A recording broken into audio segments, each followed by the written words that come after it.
السلام علیکم ورحمۃ اللہ وبرکاتہ۔ میں ہوں آپ کا دوست ضیاء اور خوش آمدید کہتا ہوں آپ کو آپ کے اپنے چینل وصال یار پر۔ اللہ کا شکر کہ اللہ کی توفیق سے آقا کریم صلی اللہ تعالی علیہ وآلہ وسلم کی پاک بارگاہ میں خوبصورت نذرانہ عقیدت پیش کرنے کا سلسلہ دن رات جاری و ساری رہتا ہے۔ وصال یار کا مشن آپ کے لیے ہر لمحہ۔ الحمدللہ آج ہماری خوش قسمتی کہ ایک ملاقات جو کہ پروگرام وصال یار پر پیش کیا جاتا ہے، بڑی ہی خوبصورت اور بڑی ہی روحانی شخصیت کے ساتھ آج کی ملاقات ہوگی۔ آج کی شخصیت جن کا شجرہ نسب ملتا ہے حضرت ابو ایوب انصاری رضی اللہ تعالی عنہ سے، کون واقف نہیں ہے آپ کے نام سے، یہ ہماری خوش قسمتی۔ آپ کے نانا قبلہ مفتی مظہر اللہ، جن کو رحمت اللہ تعالی علیہ، جن کو مفتی اعظم ہند کا لقب عطا کیا گیا، آپ کے دادا حضرت شاہ محمد رکن الدین الوری رحمت اللہ تعالی علیہ، آپ اولاد ہیں الشاہ مفتی محمد محمود الوری رحمت اللہ تعالی علیہ، آپ ان کے لخت جگر۔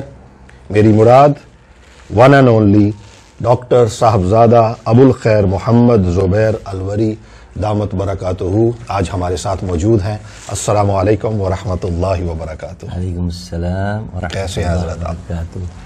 الحمدللہ، اللہ کا شکر ہے، آپ خیریت سے ہیں؟ اللہ کا شکر، الحمدللہ ثم الحمدللہ۔ آج وصال یار پر ہم آپ کو خوش آمدید کہتے ہیں۔ یہ فرمائیں کہ آپ کی پیدائش کس سن میں اور کس جگہ پر ہوئی؟ بسم اللہ الرحمن الرحیم۔ حیدرآباد کے اندر میرے والد گرامی، حیدرآباد پاکستان؟ حیدرآباد پاکستان کے جی۔ اندر حضرت شاہ مفتی محمد محمود الوری رحمۃ اللہ تعالیٰ علیہ ہجرت فرما کر الور سے پاکستان جب تشریف لائے تو مستقل قیام آپ نے حیدرآباد میں فرمایا، جی۔ وہیں میری پیدائش ہوئی۔ شناختی کارڈ کے حساب سے تو میری 15 فروری 1956 ہے، اور پتہ نہیں حقیقی تاریخ اس زمانے میں لوگ لکھتے جی، وہ نہیں بنایا، بعد میں یہ شروع ہوا۔ لیکن کیا حقیقی کیا ہے تاریخ؟ بہرحال مشہور یہی ہے میری تاریخ، 15 فروری 1956 کو میں حیدرآباد میں پیدا ہوا۔ بچپن کیسا تھا، کیسا گزرا؟ ظاہر اللہ کے ولیوں کے خاندان میں اللہ نے مجھے پیدا کر دیا، یہ اس کا کرم ہے، اس کا احسان ہے۔ تو ایک ماحول علمی دیکھا، روحانی ماحول دیکھا، اسی ماحول کے اندر اللہ کا شکر ہے پرورش ہوئی ہماری، اور اس کے اثرات الحمدللہ دل و دماغ کے اندر موجود ہیں، اس سے منور الحمدللہ دل و دماغ۔ ابتدائی تعلیم کہاں حاصل کی؟ حیدرآباد کے اندر ہی۔ میرے والد صاحب کو بڑا شوق تھا کہ میں حافظ بناؤں ان کو، ماشاءاللہ۔ تو انہوں نے جناب ایک حافظ رکھا، لیکن ظاہر بات ہے کہ میرا دماغ نہیں چلتا تھا، یعنی ذہن تو تھا میں، لیکن حافظہ میرا اتنا اچھا نہیں تھا، جی۔ تو میں حفظ نہیں کر سکا۔ پھر انہوں نے دوسرا بدلا، اس سے بھی میں نے حفظ نہیں کر سکا، میں پھر تیسرا بدلا، 4-5 انہوں نے حافظ بدلے، اور اس میں عرصہ بھی کافی لگ گیا۔ پھر میری والدہ نے کہا کہ آپ جب اس کی ہمت نہیں ہے اور اس کا ذہن نہیں چل رہا تو آپ اس کو عربی پڑھائیے، دوسری علم دین پڑھائیے، اس کا وقت بھی ضائع ہو رہا ہے۔ تو پھر انہوں نے مجھے کیا نام عربی شروع کرائی، اور اپنی کیا نام دینیات کا جو سا وہ شروع کرایا، پھر اسکول وغیرہ میں داخل کرایا۔ تو الحمدللہ اللہ کا شکر ہے کہ حساب رحمۃ اللہ علیہ کی تربیت تھی، انہی کی زیر سایہ میں نے علم حاصل کیا، وہاں پوری درس نظامیہ کی تکمیل کی، ماشاءاللہ۔ قرآن و حدیث کا، فقہ کا، اصول فقہ کا جتنے علوم تھے وہ میں نے حاصل کیے، اور بلکہ پاکستان کے اندر ایک بہت بڑی شخصیت شمار ہوتی ہے علمی لحاظ سے، علامہ عطا محمد بندیالوی رحمۃ اللہ علیہ، جو استاد العلماء کہلاتے ہیں، بندیال شریف وہ ضلع خوشاب کے اندر ہوتا ہے۔ تو وہاں پھر مجھے شوق ہوا کہ میں جاؤں اور ان سے پڑھوں۔ الحمدللہ وہاں بھی میں نے 2 سال لگائے، اور وہاں 2 سال وہاں پڑھا الحمدللہ۔ ادھر کیا نام ہے اپنی دینی تعلیم مکمل کرنے کے ساتھ ساتھ جو مربجہ علوم ہیں، matric, inter, B A, M A, یہ بھی میں کرتا رہا سندھ یونیورسٹی سے، الحمدللہ سندھ یونیورسٹی سے ڈاکٹریٹ کی ڈگری حاصل کی، اور ان تمام کو پڑھنے کے بعد پھر الحمدللہ جامعہ ازہر گیا، وہاں سے بھی الحمدللہ مصر میں جامعہ ازہر کی تعلیم حاصل کی الحمدللہ، دینی اور دنیاوی دونوں علوم الحمدللہ اللہ کا شکر ہے کہ اللہ نے عطا فرمایا الحمدللہ۔ بابا کا رویہ آپ کے ساتھ کیسا تھا؟ ایک تو وہ باپ کا تو ہوتا ہے جو پیار، لیکن اسکول زمانے طالب علمی کے حوالے سے میں پوچھ رہا ہوں، سکھانے کے حوالے سے۔ ظاہر ہے کہ چونکہ انہوں نے بھی علم دین پڑھا تھا اور اس کی وہ قدر جانتے تھے کہ اس کی کیا قدر ہے اور کتنی محنت کرنی پڑتی ہے اس کے لیے، تو ظاہر بات ہے انہوں نے ہمیں بھی اس محنت کا خوگر بنایا، اس مشقت کا خوگر بنایا، اور خود لے کے بیٹھتے تھے۔ حالانکہ صبح پڑھاتے تھے، پڑھانے کے بعد آدمی فارغ ہو جاتا ہے، لیکن خود لے کے شام کو بیٹھتے تھے، بھائی وہ سبق یاد کیا نہیں کیا، پڑھو سبق، دہراؤ اپنا، اور اس کی تکرار کرو جو سبق پڑھایا۔ آئندہ کے لیے سبق کا مطالعہ ہمارے یہاں ہوتا ہے کہ مطالعہ کر کے آدمی جائے، اس کے لیے بٹھایا کرتے تھے، تو خود بھی پڑھاتے تھے۔ بلکہ جو ہمارے گھر کے بچے تھے، میرے بھانجے بھتیجے، وہ میرے عمر کے ہم عمر تھے، تو صاحب رحمۃ اللہ ان کو بٹھا لیا کرتے تھے، آؤ تم بھی آ جاؤ اور عربی سیکھو۔ ایک کلاس ہوا کرتی، ہاں ایک کلاس بن جاتی تھی اور سب کو وہ عربی سکھایا کرتے تھے اس کے اندر۔ تو الحمدللہ ان کی شفقت بھی تھی، جہاں شفقت کی ضرورت تھی وہاں شفقت تھی، اور جہاں تھوڑی سی سختی کی ضرورت تھی وہاں سختی بھی فرماتے تھے کہ پڑھائی کے اندر کوئی کوتاہی نہیں ہونی چاہیے، اگر یاد نہیں ہوتا سبق تو ڈانٹ بھی پڑتی تھی ہمیں، بالکل مار بھی پڑتی تھی کبھی کبھی، لیکن شفیق بہت، ہاں بہت شفیق تھے۔ اور ان کی شفقت کا عالم یہ تھا، اکثر ہم لوگ بچے آپس میں تذکرہ کرتے رہتے ہیں کہ غصے میں آ کے بڑا زور سے ہاتھ اٹھاتے تھے، اب پڑھتا چلتا تھا، پتہ نہیں کتنی زور سے پڑے گا ہاتھ، لیکن آہستہ آتے آتے وہ کمر پر بالکل اتنا نرم ہو جاتا تھا کہ پتہ نہیں چلتا کہ یہ سب پڑے، بڑی نرمی، بہت شفیق تھے، بہت شفیق تھے۔ بچپن میں آپ شرارتی تھے یا سنجیدہ تھے؟ بچپن کے اندر تو آدمی میں مختلف عادتیں ہوتی ہیں، تو ظاہر بات ہے شرارت تو ہر بچے کی فطرت میں ہوتی ہے، ہمارے اندر بھی شرارت بھی تھی اور کرتے بھی تھی شرارتیں، شرارتوں پر والدین کی طرف سے ڈانٹ بھی پڑتی تھی، لیکن اس قسم کی شرارت نہیں تھی جو کسی کو نقصان پہنچے۔ جیسے آج کل کے لوگ ہیں، بچوں کو عام چھوڑ رکھا ہے کہ وہ جس کو چاہیے قتل تک کر دیں مذاق کے اندر، یہ تو ایک برگر فیملی کا ایک طریقہ بن گیا ہے اپنے بچوں کو اس طرح۔ لیکن ہمارے صاحب رحمۃ اللہ علیہ نے ہماری شرارتوں کو بھی کنٹرول میں رکھا، کنٹرول میں اور شریعت کے حدود میں رکھا اس کو، کہ اس سے وہ تجاوز نہ کرنے پائے اس کے اندر۔ بابا کا اور آپ کا تعلق، یعنی جب قبلہ والد گرامی رحمۃ اللہ تعالی علیہ کی اس وصال فرمایا، اس وقت آپ کس ایج میں تھے، عمر آپ کی کتنی تھی، اور اس وقت حیدرآباد میں تھے آپ یا یہاں آ چکے تھے؟ اس وقت میں صاحب رحمۃ اللہ علیہ کو، ہمارا ایک بہت بڑا حلقہ ہے ہمارے مریدین کا پنجاب کے علاقے میں، جی، تو ہمارے جد امجد کا عرس حیدرآباد میں ہوتا تھا، لیکن وہاں ہزارہ مریدین تھے جو یہاں نہیں آ سکتے تھے، تو ان کے لیے میں نے ایک علیحدہ سے ایک محفل مقرر کر دی کہ یہاں ہم محفل کر لیا کریں گے تاکہ آپ غریب لوگوں کو وہاں نہ آنا پڑے، کئی ہزار روپے خرچ ہوتے تھے آنے جانے کے، تو وہاں ہم نے ایک پروگرام رکھا ہوا تھا ہر سال کا۔ اچھا، تو اس پروگرام میں حج صاحب رحمۃ اللہ علیہ کو لے کے جا رہا تھا کار کے اندر، بائی کار، کیونکہ وہ سفر نہیں کر سکتے تھے گاڑی کے اندر، بہت ضعیف ہو گئے تھے، تو ساتھ گئے گاڑی کے اندر، راستے کے اندر ذوف کی وجہ سے اور سفر کی تھکان کی وجہ سے بخار بھی ہو گیا ہلکا ہلکا، اور وہاں جا کے ہمارا پروگرام ہوا جو عرس ہوتا تھا، ہزارہ مریدین نے شرکت فرمائی، اور اس کے 2 یا 3 دن کے بعد حج صاحب رحمۃ اللہ علیہ کی والد گرامی کی طبیعت خراب ہوئی، اور سانس کا دمے کا آپ کو عارضہ تھا، دمہ شدید تھا، کھانسی بہت شدید تھی، اور میرا ایک پروگرام تھا کہیں جانے کا، جلسہ تھا پروگرام، تو لیکن میں نے کہا نہیں آج تو کوئی زیادہ طبیعت خراب ہو رہی ہے، میں نہیں جاؤں گا، چنانچہ میں گھر پہ ہی رہا۔ صاحب رحمۃ اللہ علیہ کو ایسے ہی میں نے اپنے سینے پہ رکھا ہوا تھا ایسے، تو اسی میں صاحب رحمۃ اللہ علیہ کے ہونٹ ہل رہے تھے اور مسکرا رہے تھے، مسکراتے ہوئے جانے آخر کی سپرد کر دی۔ کیا کیفیت تھی اس وقت آپ کی؟ ظاہر بات ہے کہ بیٹے کے لحاظ سے، ایک شاگرد کے لحاظ سے، پڑھا بھی تھا میرے، لیکن ایک ذمہ داری کے جو آگے آنے والے آپ کے کندھوں پر جو آنے والی تھی، وہ تو میں حیران تھا کہ حج صاحب رحمۃ اللہ علیہ کی زندگی میں نے سارے کام سنبھال لیے تھے، جی، یعنی ان کے روحانی کام بھی، انہوں جو پڑھاتے تھے وہ کام بھی میں نے سنبھال لیے تھے، دینی کام بھی میں نے سنبھال لیے تھے، گھر کے کام بھی میں نے سنبھال لیے تھے، لیکن حج صاحب رحمۃ اللہ علیہ کے جب سایہ سر سے اٹھا تو پھر پتہ چلا کہ واقعی ذمہ داری کیا ہوتی ہے، لیکن ذمہ داری سنبھال چکا تھا میں، لیکن محسوس ہوتا ہے ایک بزرگوں کا صرف سایہ بھی سر پر رہے تو ایک بڑا ایک سہارا ہوتا ہے، ایک بڑا آسرا ہوتا ہے ایک بچے کو، اور جب حج صاحب رحمۃ اللہ علیہ وصال ہوا تو مجھے محسوس ہوا کہ واقعی اب میں تنہا ہو گیا ہوں اور اب واقعی ذمہ داری مجھ پہ پڑی ہے. حالانکہ ذمہ داری پہلے سے میں نے اٹھائی ہوئی تھی, لیکن الحمدللہ اللہ کا شکر ہے صاحب رحمۃ اللہ علیہ جو ذمہ داریاں لا کے گئے تھے حتی الامکان کوشش کر رہے ہیں ان ذمہ داریوں کو نبھانے کی الحمدللہ. خواہ وہ روحانی ذمہ داریاں ہوں, خواہ وہ علمی ذمہ داریاں ہوں. حضرت شاہ احمد نورانی رحمۃ اللہ تعالی علیہ شان, آپ کا ان کے ساتھ کافی والہانہ سلسلہ اور کافی آپ کی دونوں کی بہت گہری دوستی آپ کی رہی, تو یہ سب سے پہلے کب اور کیسے ہوئی اور کب ایک دوسرے کے قریب ہوئے آپ؟ اصل میں ہمارے اور حضرت شاہ احمد نورانی رحمۃ اللہ علیہ کے آبا اجداد سے تعلقات تھے. اچھا, آبا اجداد جی, جد امجد سے. اور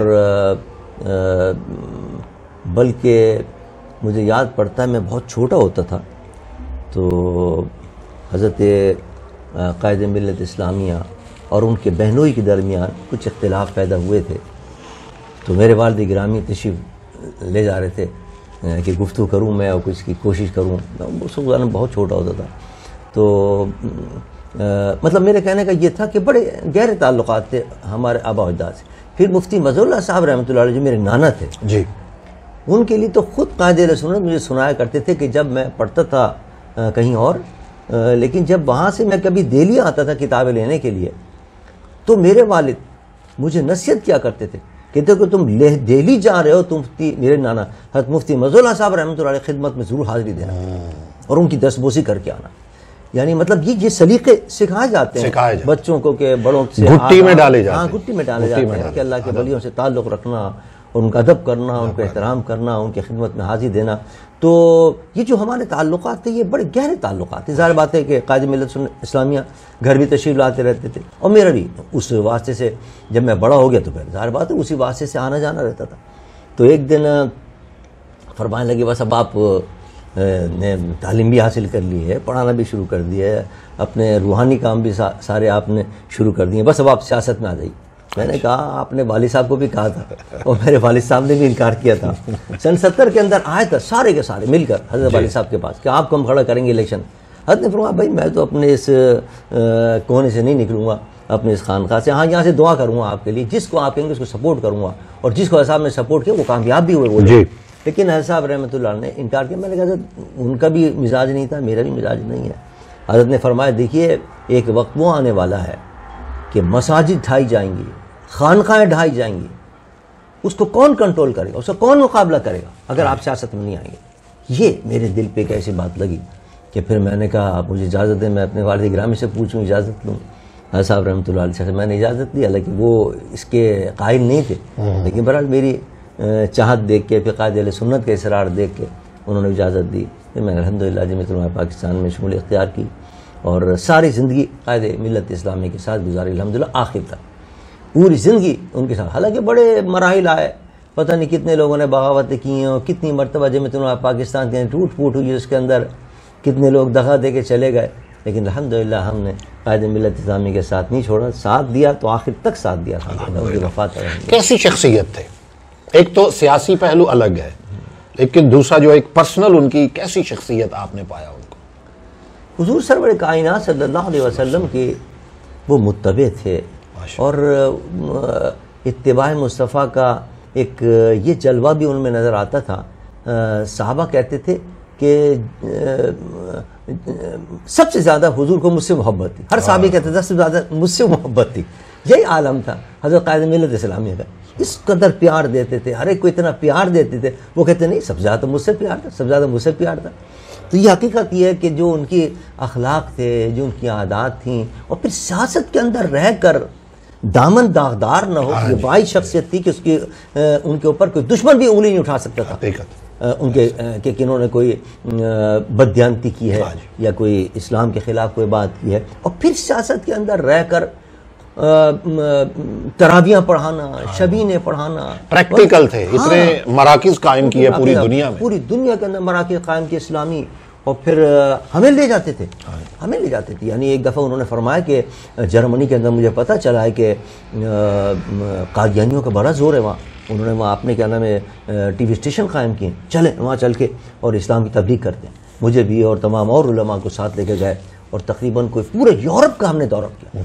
جرمنی کیا، فرانس کیا، بیلجیم کیا، ہالینڈ کیا، ہالینڈ کے مختلف شہر کیا، یو کے کیا، اس کے مختلف شہر کیا، اور ان تمام علاقوں کے بڑے بڑے پروگرام ہوئے. الحمدللہ سینکڑوں کی نہیں ہزاروں کی تعداد کے اندر جو قادیانی بن چکے تھے وہ الحمدللہ دوبارہ وہ مسلمان ہوئے الحمدللہ. اور اسلام تبلیغ وہ ان کا تو بڑا کام تھا الحمدللہ، علمی کام تھا، دینی کام تھا، روحانی کام تھا. یعنی سیاست میں آپ کو ایک ایسی شخصیت نہیں ملے گی جو ایک طرف ہارورڈ یونیورسٹی کے اندر لیکچر دے رہا ہو، بیڈ فورڈ یونیورسٹی کے اندر لیکچر دے رہا ہو، اور ادھر ممبر رسول پر بیٹھ کر قرآن اور حدیث سنا رہا ہو، اور ادھر جناب محراب میں کھڑے ہو کر تراویح سنا رہا ہو. ایسا کوئی سیاستدان نہیں ملے گا، ان کی شان ہی نہیں رہے. ہر مسلمان کی خواہش ہوتی ہے کہ وہ کعبہ شریف اور مدینہ پاک کی بار بار حاضری. الحمدللہ آپ کی تو کافی حاضریاں الحمدللہ ہوئی ہوئیں. سب سے پہلی حاضری جو ہوئی کیا کیفیات تھی اس وقت جو پہلی نظر کعبہ شریف پر پڑی؟ پہلے کعبہ شریف کی بات کرتے ہیں. جی الحمدللہ اللہ کا شکر ہے جو میری پہلی یوں تو اللہ نے الحمدللہ کئی مرتبہ حاضری کی سعادت عطا کی ہے، لیکن جو میری پہلی حاضری ہوئی ہے اس میں مجھے یہ بھی سعادت حاصل رہی کہ میری دو والدہ تھیں، ایک ردائی والدہ اور ایک حقیقی والدہ. ان دونوں کو میں اپنے ساتھ لے کے گیا. اللہ اکبر. اور وہ معذور تھیں، مطلب یہ کہ وہ چل نہیں سکتی تھیں زیادہ اور پیر میں ان کی تکلیف رہتی تھی، تو بڑی مشکل سے میں نے ان کے لیے، وہ زمانے یہ ویل چیئر نہیں ہوتی تھی، عام ملتی ہے وہاں حرم شریف کے باہر ملتی ہیں ویل چیئر اکا دکا کہیں بکا کرتی تھی. بڑی مشکل سے میں نے ڈھونڈ کے ویل چیئر لی، اس ویل چیئر پہ لے کے ان کو میں گیا اور ان کے ساتھ الحمدللہ مجھے حج کی سعادت حاصل ہوئی اور ان کی دعائیں شامل حال رہیں. ظاہر بات ہے جب پہلی مرتبہ خانہ کعبہ پر نگاہ پڑتی ہے تو انسان کی کیفیت ہی دوسری ہوتی ہے اور دعا کی قبولیت کا وقت ہوتا ہے. وہ ہم نے بھی اللہ کی بارگاہ میں دعا کی کہ اللہ تبارک و تعالی ہماری دنیا کی اور آخرت کی منزلیں آسان فرمائے. تو اللہ کا شکر ہے کہ دعائیں قبول ہوئی ہیں جو وہاں بارگاہ میں حاضر ہوئی تھی اور دین و دنیا اللہ نے عطا فرمایا. پھر اس کے بعد سب سے پہلی حاضری جو مدینہ شریف میں ہوئی، جب آقا کریم صلی اللہ علیہ وسلم کے گنبد خضرا شریف پر پہلی نگاہ اور جالی مبارک پر پہلی نگاہ پڑی تو کیا کیفیات تھی؟ ہاں اس کا تو اپنا کیفی علیحدہ ہوتا ہے اور کیفیت کی ایک علیحدہ ہوتی ہے. ایک عاصی، ایک گنہگار جب اس در پہ پہنچتا ہے جہاں اس کو یہ بشارت دی جانے والی ہے کہ منظار قبری وجب له شفاعتی، اب تیری شفاعت واجب ہے، کوئی میرے پاس آ گیا ہے تو وہ ایک کیفیت عجیب ہوتی ہے. کوئی ایسا واقعہ جو یاد رہ گیا ہو اس وقت کا جو کہ الگ سب کے، اچھا جو بھی جاتا ہے وہ کہتا میرے ساتھ یہ ایک الگ ہی معاملہ ہوا؟ وہ تو سرکار نوازتے ہیں ہر کسی کو ایک الگ ہی طریقے سے. کوئی ایسا واقعہ جو کہ ابھی تک کہ ہاں یہ میرے ساتھ ایسا ہوا کہ یہ کمال ہو گیا؟ میں جب جامع ازہر میں پڑھتا تھا جی تو وہاں سے ہمارے ساتھیوں نے پروگرام بنایا کہ چلتے ہیں نہر سوئس کے ذریعے اور عمرہ کر کے آتے بائی شپ. اچھا پہلا ہمارا موقع تو بڑا حسین سفر ہوتا ہے بائی شپ جو ہے نا. حقیقت اب تو آج کل لوگ بائی ایئر جاتے ہیں یا، لیکن بحری سفر کا اپنا مزہ. جی کوئی 1.5-2 دن میں پہنچ جاتا ہے آدمی جدہ. خیر وہاں ہم پہنچ گئے. اب ظاہر بات ہے کہ میں چونکہ گھر سے تو گیا نہیں تھا، وہاں سے ساتھیوں نے اچانک پروگرام بنا لیا. ہمارے پاس پیسے بھی نہیں تھے، وہاں سے جو کچھ تھوڑے سے پیسے ملتے تھے کیا نام ہے جامع ازہر سے خرچ کرنے کے لیے. جی جی اس سے وہ تو وہاں کا خرچہ ہی پورا نہیں ہوتا. اب اس سے اتنا لمبا سفر میں وہاں رہائش، اور پھر رہائش بھی اچھی خاصی مہنگی ہوتی ہے. وہاں بالکل بے اثر آتے، نہ کوئی جان نہ پہچان، اور نہ ہم تیاری کر کے گئے نہ ہمارے پاس پیسے. بس وہاں جا کے حضور کے بارگاہ میں رسول اللہ مہمان ہیں ہم آپ کے، اللہ، اور آپ کو کرم فرمانا ہے. آپ حیران ہوں گے کہ جو پیسے لے کے ہم گئے تھے وہ ایک بازار کہلاتا ہے، تو وہاں ہم گئے تو وہاں جا کے سب سے پہلے ہم نے ڈھونڈا. اکثر وہاں پاکستانی ہوتے ہیں، کسی پاکستانی ہم نے اس شاپ کیپر سے بات کی. ہم نے کہا یار ہمیں کچھ سستے سے سستا کمرہ دلاؤ، اس لیے پیسے ہمارے پاس بالکل نہیں ہیں. کہاں چاہ رہے ہو؟ آئے جامع ازہر سے ہیں، پڑھتے وہاں ہیں ہم، لیکن پاکستانی ہیں ہم. لیکن ظاہر بات ہے جو کچھ ہمارے پاس تھوڑا بہت جو ہمیں ملا تھا پیسے وہ ہیں ہمارے پاس، اور کچھ نہیں ہمارے پاس. تو کچھ سستا سا ہمیں کمرہ دلا دو بالکل. اس نے کہا اچھا بیٹھو تھوڑی دیر میں بھی اپنی دکان فارغ ہو کے پھر چلتا ہوں. کچھ نہیں جناب، دکان بیٹھے تھے، دکان سے فارغ ہو کے وہ ہمیں لے کے گیا. بہت شاندار جناب وہ محل تھا پورا. میں نے کہا بھائی یہ محل کے تو کئی ہزار دینار ہوں گے بھائی اور درہم ہوں گے یہ، اور ہم نے تو کہا تھا کہ چھوٹے سے کم. اس نے کہا آپ رہیں تو صحیح. میں نے کہا طریقہ یہ کہ پہلے طے کرو کل کو ہم جاننے لگے اور آپ نے کہا اتنے بل لا کے آپ نے دے دیا ہمیں، ہم کیا کریں گے؟ لیکن آپ رہنا شروع کریں، میں کہہ رہا ہوں آپ رہنا شروع کریں. اچھا بھائی اب آپ کی مرضی. ہم نے کہا وہ زبردستی اصرار کر رہا ہے وہ، تو چلو رہنا شروع کر دو. رہنا شروع کر دیا. ساتھ ساتھ اس نے کہا کھانے کا انتظام بھی یہیں آپ کے، اللہ صبح بھی کھانا آپ کو ملے گا، شام کو بھی کھانا ملے گا. کھانا بھی جناب شاندار اعلیٰ قسم کا ملے گا. ہم نے اور پریشان تھے ہم کہ پہلی اس کا کرایہ زیادہ ہے، کھانے کا اور مسئلہ ہے، یہ تو بڑا مسئلہ بن گیا. جب جناب وہاں سے 8-10 روز ہمارا رہے وہاں سے ہم نے کہا بھائی بل تو دے دے، اللہ کا کوئی بل نہیں، بس دعا کرو. میں نے کہا یہ لنگر محمدی صلی اللہ علیہ وسلم، میزبان یا مہمان بن جو حضور کا مہمان بن کر آتا ہے، میں نے دیکھا وہ کوئی بھی حضور کی خدمت میں گزارش پیش کرے، چند لمحے ہوتے ہیں اسی وقت مسئلہ ہو جاتا ہے، اسی وقت مسئلہ. فیض ان کے عام ہو گئے، جب بلایا آقا نے خود ہی انتظام خود ہی انتظام. اللہ. شعر و شاعری کے ساتھ آپ کا لگاؤ مجھے اندازہ ہے، کون سے شاعر پسند ہیں اور پسندیدہ شعر؟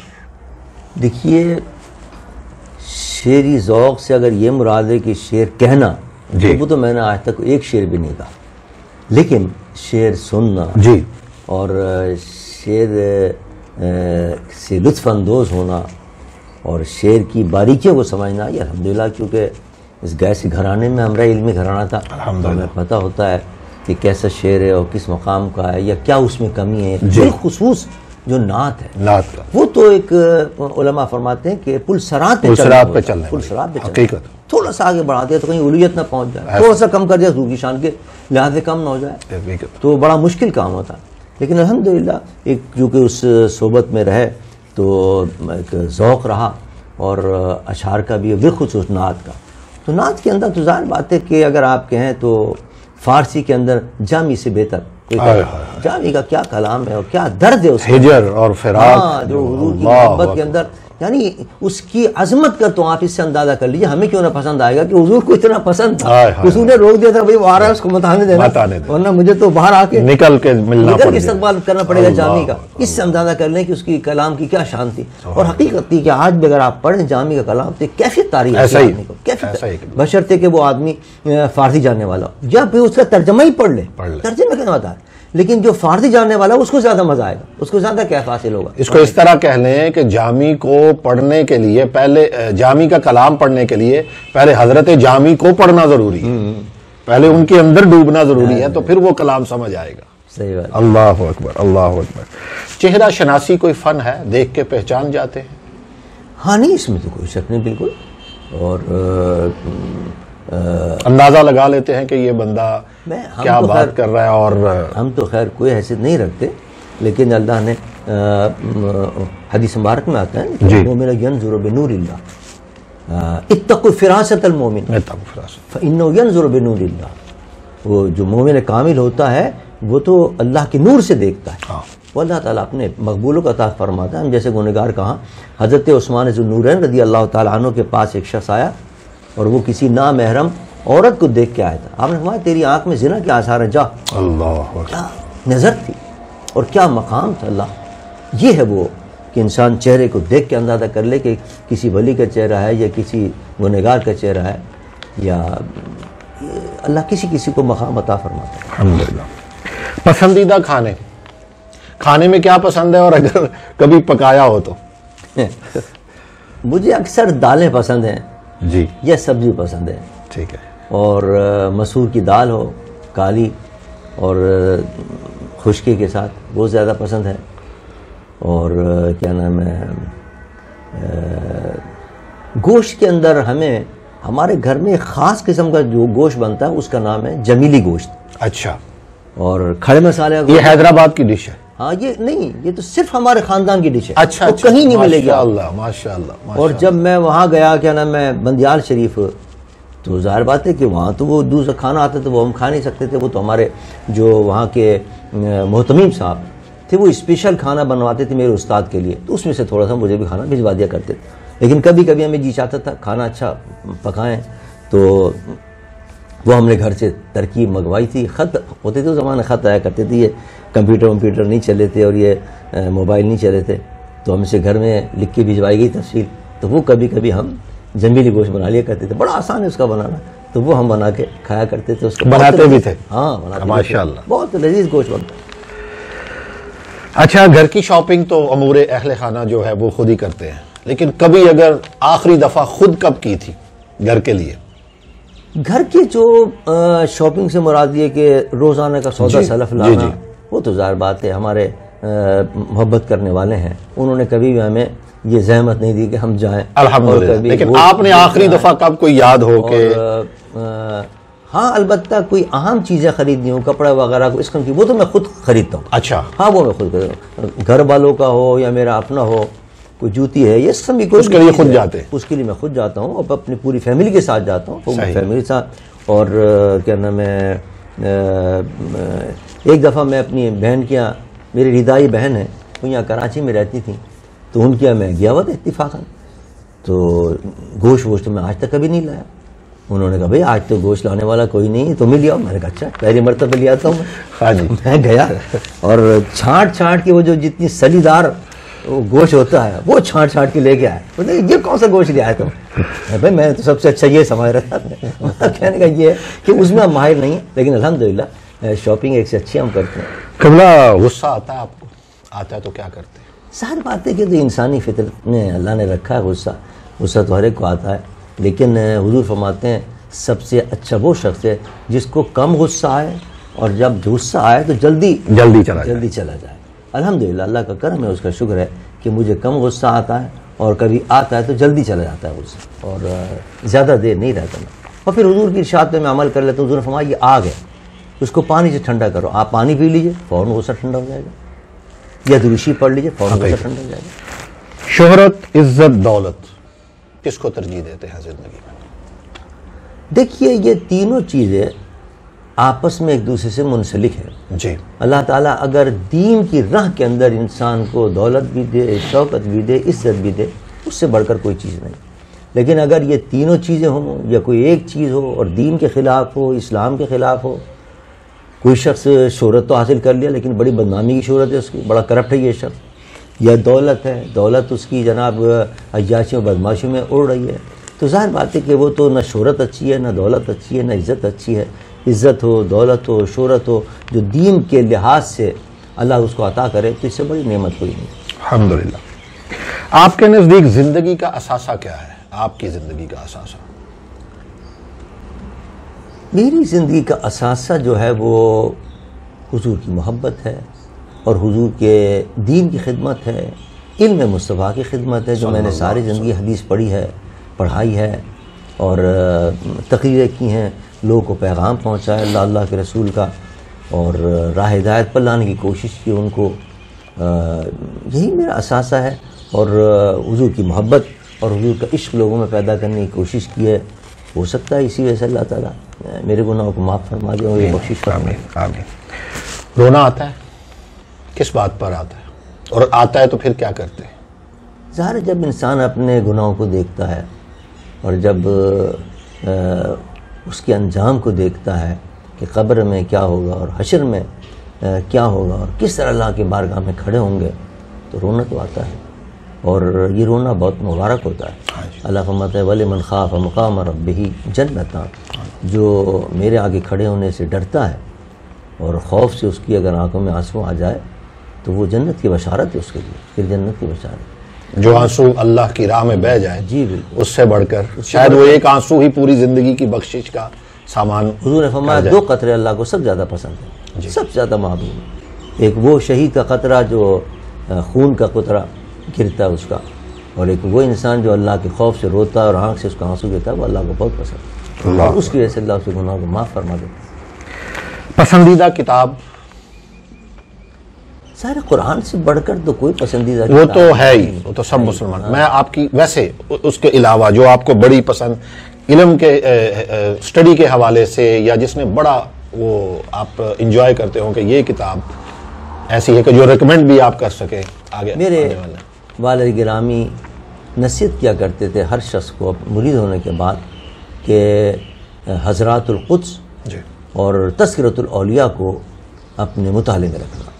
یہ دونوں کتابیں ایسی لاجواب کتابیں، اس میں اولیاء کرام کے حالات ہیں، ان کو پڑھنے سے یوں سمجھیے انسان ایک طرح سے معنوی صحبت میں ان کے پہنچ جاتا ہے۔ ایسا محسوس ہوتا جیسے حضرت خواجہ غریب نواز کے پاس بیٹھے ہوئے ہیں، حضرت معروف کرخی کے پاس بیٹھے ہوئے ہیں، حضرت ذوالنون مصری کے پاس بیٹھے ہیں، ان کی روحوں سے منسلک ہو جاتے ہیں، اور پھر مزہ آتا ہے پڑھنے کے اندر، کیف ہوتا ہے، یعنی بالکل وہی نسبت ہوتی ہے جیسے ان کے پاس بیٹھنے والے کو نسبت ہوتی ہے، ایک روحانی ایک نسبت حاصل ہوتی ہے اور روحانی صحبت حاصل ہوتی ہے۔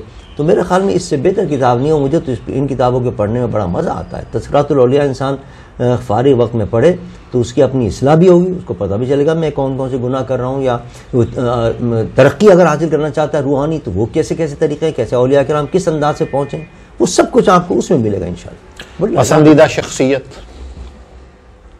سارے حضور سے، ہمارے آقا سرور دو جہاں صلی اللہ علیہ وسلم سے بہتر تو کوئی کسی کو کوئی ذات پسند نہیں ہے، ان کے بعد ہیں جو بھی کچھ پسندیدہ شخصیات ہیں۔ پھر میرے والد گرامی بھی میری پسندیدہ شخصیت ہے، جنہوں نے مجھے یہاں تک پہنچایا، علم بھی عطا فرمایا، روحانیت بھی مجھے عطا فرمائی، تربیت بھی میری فرمائی، ہر طرح سے مجھے اس نہج پہ پہنچایا۔ ورنہ ایک زمانہ وہ تھا کہ لوگ جب میرے ہم عمر ان کے والدین ان کو بڑے بڑے انگریزی اسکولوں میں داخل کر رہے تھے اور میرے والد صاحب نے مجھے پڑھنے کے لیے بٹھایا روی، تو لوگ تانے دیتے تھے ہمارے خاندان والے، کیا تمہارے پہ پیسہ نہیں ہے جو تم اس کو بوری بٹھا کے پڑھا رہے ہو؟ اور مجھے بھی محسوس ہوتا تھا، لیکن آج میں دعائیں دیتا ہوں کہ میرے والد نے وہ علم مجھے عطا کیا ہے جو میرے دنیا میں بھی کام آ رہا ہے اور آخرت میں کام آ رہا ہے، تو میرے لیے تو وہ شخصیت میرے والد کی ہے۔ دعا پر کتنا یقین ہے؟ دعا کیا کر سکتی ہے زندگی میں؟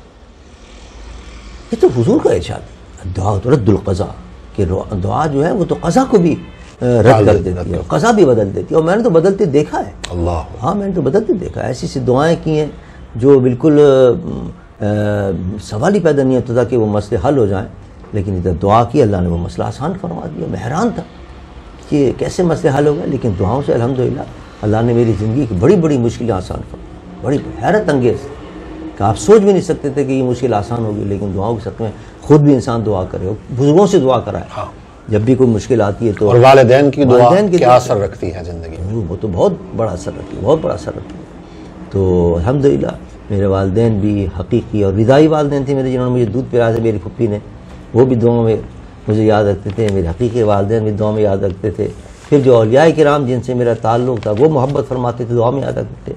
تو ان کی دعاؤں سے جب بھی زندگی میں کڑے سے کڑا وقت آیا، مشکل سے مشکل وقت آیا، اللہ نے اس کو آسان کر دیا الحمدللہ۔ نگاہ مرد مومن سے بدل جاتی ہیں تقدیریں، یہ ایک سوال ہے آپ کے لیے، تو یہ سب سے میں کرتا ہوں، کیا کہتے ہیں اس بارے میں؟ اس کو تو ہمارے خاندان کے اندر جی یہ مشہور ہے۔ میرے جو جد امجد تھے حضرت شاہ رکن الدین رحمۃ اللہ تعالی علیہ، وہ جب الور کے کسی قبل تو وہ ہمیشہ اپنے مسجد میں ہوتے تھے، ڈھپوری کی مسجد ہوتی، وہ دن اور رات عبادت کرتے تھے، بہت کم نکلتے تھے، لیکن اتفاقاً کبھی کسی نے دعوت کر دی تو حضور کی سنتیں تشریف لے جاتے تھے۔ تو کبھی کسی الور کے بازار سے گزر ہو جاتا تھا تو ہندو بنیوں کی جو دکانیں ہوتی تھی وہ فوراً دروازے بند کر لیتے تھے، دروازے بند کر۔ اللہ اکبر۔ تو مفتی مظفر احمد صاحب رحمۃ اللہ تعالیٰ جو مفتی اعظم تھے کراچی کے، وہ خود سناتے ہیں کہ میں حضرت صاحب کے ساتھ جا رہا تھا، حضرت شاہ رکن الدین کے ساتھ، جب لوگوں نے دروازے بند کر لیے میں پریشان ہوا کہ دروازے کیوں بند کر رہے ہیں۔ جب حضرت تشریف لے گئے پھر میں نے واپس آ کے ان سے پوچھا، ان بنیوں سے، بھائی اس سے کیوں ڈر رہے ہو تم، اس سے کیا وجہ تھی تم نے دروازے بند کرنے شروع کر دیے؟ انہوں نے کہا یہ عجیب آدمی ہے شاہ رکن الدین، جس پر نظر ڈالتا ہے وہی لا الہ الا اللہ پڑھتا ہے۔ ہم ڈر رہے تھے کہ ہم تو بنیے ہیں اور ہندو ہیں، کہ ایسا نا ہم بھی کلمہ پڑھنا شروع کر دیں، اس لیے دروازہ بند کر لیتے ہیں۔ تو یہ واقعی یہ اللہ نے اپنے ولیوں کو شان عطا کی ہے، نگاہ ولی میں وہ تاثیر دیکھی، بدلتی ہزاروں کی تقدیر دیکھی۔ نعت کا ذوق تو سب کو ہوتا ہے، ساری ہمارے جو اہل سنت اور جتنے بھی عاشقان رسول ہیں، نعت کا شعور ہونا کتنا ضروری ہے؟ آپ کیا کہتے ہیں؟ ہاں، ذوق کے ساتھ شعور پڑھنے والے کے لیے بھی اور سننے والے کے لیے، دونوں کے لیے ضروری ہے۔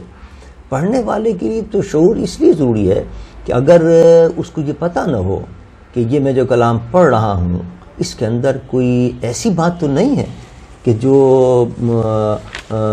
نعت کے لحاظ سے مناسب نہیں ہے، حضور کے لحاظ سے مناسب نہیں ہے، حضور کی شان کے لحاظ سے مناسب نہیں ہے، تو یہ اس لیے ضروری ہے۔ اور سننے والے کے لیے ضروری ہے کہ وہ سن کر بلا وجہ بہانہ کہنا شروع کر دے ہر چیز کے اوپر۔ میں نے اکثر دیکھا ہے کہ بس وہ بعض اشعار ایسے بھی ہوتے ہیں جو جس پر علماء نے اعتراض کیا اور علماء کہتے ہیں مناسب نہیں ہے یہ اشعار پڑھنا، لیکن سبحان اللہ واہ واہ کی آج جو محافل حضرت جس نہج پہ پہنچ چکی ہیں، کیا اس میں کیا بہتری لائی جا سکتی ہے؟ کیا کیا جائے کہ وہی دور، وہی جو ہمارے جو بزرگ پڑھا کرتے تھے ادب و احترام کے ساتھ باوضو ہو کر، اور ساری محفل پر ایک ذوق، یہاں سے نعت خوان پڑھ رہا ہے اور آخری بھی جو ہے اس کی آنکھوں سے بھی آنسو رواں دواں ہوتے تھے، آج وہ چیز نظر نہیں آتی۔ اصل میں اس کے لیے تو علماء کو چاہیے کہ اپنے تقاریر کے اندر جی نعت کے آداب، نعت پڑھنے کے آداب، نعت سننے کے آداب، نعت کی محفل کے آداب وہ بتائیں، تاکہ لوگوں میں ایک ذوق پیدا ہو۔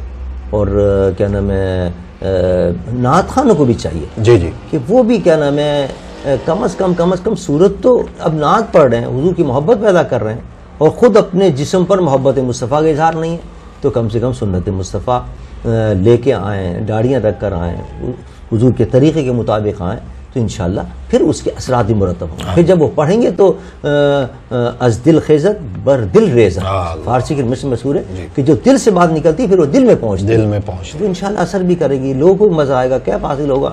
ورنہ یہی ہوگا وہ پیسے لیں گے اور چلے جائیں گے، اللہ خیر محفل ختم ہو جائے گی۔ اور پرانے زمانے جو محفلوں کا اثر ہوا کرتا تھا، وہ اثر اگر آج ہم پیدا کرنا چاہتے ہیں تو پھر اس میں دونوں کو کردار ادا کرنا ہوگا کہ علماء تربیت کریں گی، اور جو نعت خواں حضرات ہیں وہ کیا نام ہے تصوف کے رنگ میں رنگ کے اپنے آپ کو، اور شریعت کے اندر اپنے آپ کو ڈھال کر، شریعت کے پیرائے میں اپنے آپ کو ڈھال کر پھر وہ نعتیں سنائیں، تو انشاءاللہ اس کا مزہ ہی کچھ اور ہوگا۔ رویوں میں ناپسندیدہ چیز کیا ہے آپ کے نزدیک؟ سارے منافقت سے بدترین تو کوئی چیز نہیں کہ ایک انسان منافقت کرے، اور منافقت کے اندر سب چیزیں آ جاتی ہیں، جھوٹ ہے، غیبت ہے، برائی ہے، کسی کو برا کہنا، کسی کی توہین کرنا، یہ سب منافقت کے اندر آج ہمارے معاشرے میں یہ چیزیں ہمارے معاشرے کے اندر تو یہ چیزیں عام ہو گئی ہیں۔ اور جو خاص چیزیں انہوں نے بتائی ہیں منافق کی نشانی، کہ جب بولے گا تو جھوٹ بولے گا، جب امانت رکھوائی جائے گی امانت میں خیانت کرے گا وہ۔ تو مطلب یہ کہ یہ جو چیزیں ہیں اس سے آدمی کو پرہیز کرنا چاہیے، اور منافقت اپنے ختم ہونی چاہیے معاشرے سے۔ ڈرتے ہیں کس چیز سے ڈر لگتا ہے؟ سارے اللہ کے عذاب سے ڈر لگتا ہے، اس کے غضب سے ڈر لگتا ہے، بے نیاز ہے نا وہ اگر چاہے تو حدیث میں آتا ہے سارے زمانے کو چاہے تو وہ جہنم میں ڈال دے، اسے کو پوچھنے والا نہیں۔ اذا اراد ان یقول له کن، شیئا ان یقول له کن، اور عدل ہوگا اس کا، یہ نہیں کہ ناانصافی کا، عدل ہوگا، اس نے بنائی یہ چیز، اس کو نہیں پسند آئی، اس نے ڈال دی جنت۔ اور بے نیاز ہے، وہ چاہے تو کسی ذرے پر معاف کر دے، سارے گناہ کر لے ساری زندگی، وہ پسند آ گیا کو جنت عطا کر دے۔ تو یہ اس کی بے نیازی سے بڑا ڈر لگتا ہے، ہاں، کہ کہیں ایسا نہ ہو ہمیں وہ جہنم میں ڈال دے۔ ہمیشہ اس کے آگے سر بسجود رہنا چاہیے، اور اس سے معافی کے طلبگار رہنا چاہیے، اور اس کی رحمت طلب کرتے رہنا چاہیے، اور اس کا فضل طلب کرنا چاہیے۔ اے اللہ تیرے فضل سے ہم جائیں گے، نہ ہمارا عمل اس قابل ہے۔ حضور کی حدیث بھی بڑی پیاری حضور کی دعائیں ہیں، اللہم ان رحمتک ارجو فلا تکلنی الی نفسی طرفۃ عین۔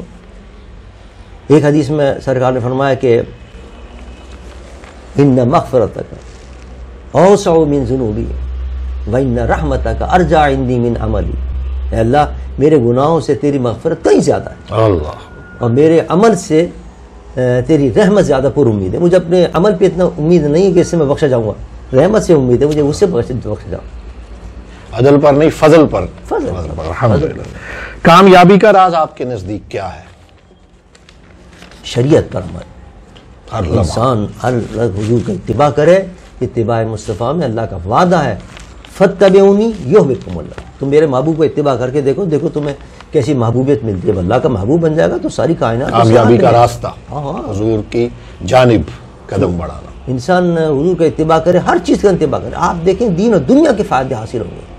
صحت کے لحاظ سے آپ دیکھ لیں، پانی پی رہے ہیں مثال کے طور پر، آپ پانی بسم اللہ پڑھ کے، ایک معمولی مثال دے رہا ہوں میں آپ کو، پانی کے اندر پتہ نہیں کتنے جراثیم ہیں، اور آج کل تو ہمارا پانی پتہ نہیں کتنا گندا آ رہا ہے، اور چیخ رہے ہیں عدالتوں کے اندر لوگ، صاحب اس کے کچھ سنیے، اس کے اندر بڑی کیمیکل شامل ہو رہے ہیں، اور وہ پانی پینے کو دیا جا رہا ہے، اور سیوریج کا پانی سے مل رہا ہے، کیا کچھ ہو رہا ہے، لیکن آپ بسم اللہ پڑھ کے پیئیں گے تو جتنے اس کے مضر اثرات ہیں ان سب سے محفوظ ہوگا، کیونکہ بسم اللہ اللہ کی برکت ہے، جب اللہ کی برکت آ جائے گی سب سے محفوظ۔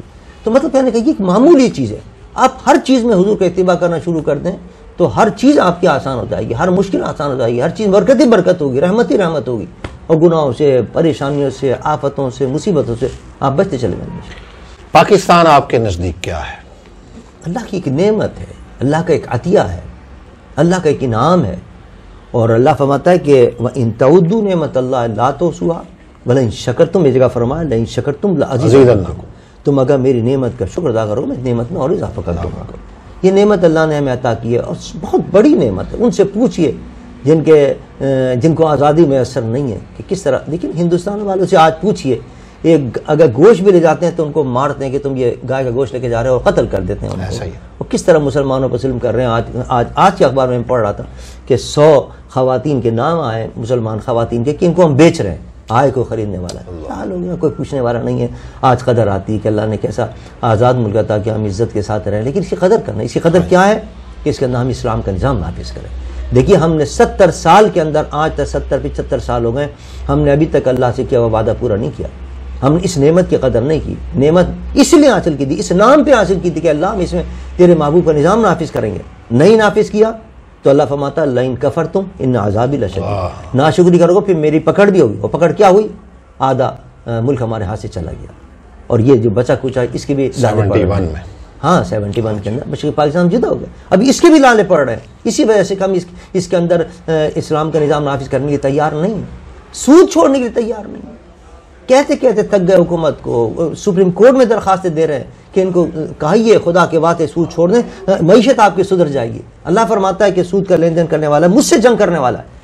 اب آپ کس طرح اللہ سے جنگ کر کے اپنی معیشت کو سدھاریں گے؟ کس طرح اپنی اقتصادیات کو آپ کریں گے؟ آپ کہتے ہیں میں نے معیشت کو سنوار لیا ہے اور پاکستان کو اپنے پیر پہ کھڑا کر دیا. IMF کے قرضے لے لے کے آپ نے ان کے غلام بن گئے، تباہ کر دیا آپ نے اپنی نسل تک کو تباہ کر دیا. نہیں آپ اٹھ سکیں گے، نہیں آپ سمجھ سکیں گے اللہ سے جنگ کر کے. آپ سود کا خاتمہ کیجئے، پھر دیکھیے اللہ کی رحمتیں کیسی نازل ہوتی ہیں. واپس آقا کریم صلی اللہ علیہ وسلم گنبد خضرا کی جانب مڑنا ہوگا، بالکل، اور وہیں سے فیض حاصل کرنا ہوگا، تو تب ہم سیدھی راہ پر گامزن ہوں گے. نوجوان نسل کو کیا پیغام دیں گے؟ اس دور کے اندر نوجوان نسل کو گناہ سے بچنا مشکل ہو گیا. قدم قدم پر گناہ کے ترغیبات دینے والی چیزیں موجود ہیں، اور کمپیوٹر، لیب، اور کیا نام ہے موبائل، اور اس کے اندر پیکیجز نئے قسم کے تباہ برباد کر دیا گیا. اس دور کے اندر گناہ سے بچنا ناممکن ہے، لیکن اللہ نے اس کا ایک طریقہ بتایا ہے، اور میں نوجوان نسل کو کہوں گا اس طریقے پہ عمل کریں. اللہ نے فرمایا ان الصلاۃ تنہا عن الفحشاء والمنکر، نماز تمہیں گناہوں سے بچا لے گی. تو نماز پابندی سے پڑھنا شروع کر دیں. اس کے 2 فائدے ہوتے ہیں، پچھلے جتنے گناہ کیے وہ سارے معاف ہو جائیں گے، اور اگلے گناہ سے نماز بچا لے گی. یعنی اس سے بہتر نسخہ ہی تو عبرت دھارا ہے. یہ تو پچھلے گناہ بھی معاف اور اگلے گناہ سے آدمی بچ جائے گا. اور اس وقت کوئی نہیں بچا سکتا. آپ کمرے میں بیٹھ کر آپ کا بیٹا کیا کر رہا ہے، یہ اسکول میں کالجوں میں جا کر آپ کی بیٹی کیا کر رہی ہے، کس کے ساتھ رہ رہی ہے، کس کے ساتھ رات گزار رہی ہے، وقت کس کے ساتھ گزار رہی ہے، کیا کر رہی ہے، آپ نہیں روک سکتے اس دور کے اندر. لیکن قرآن نے ایک ایسا نسخہ بتا دیا ہے.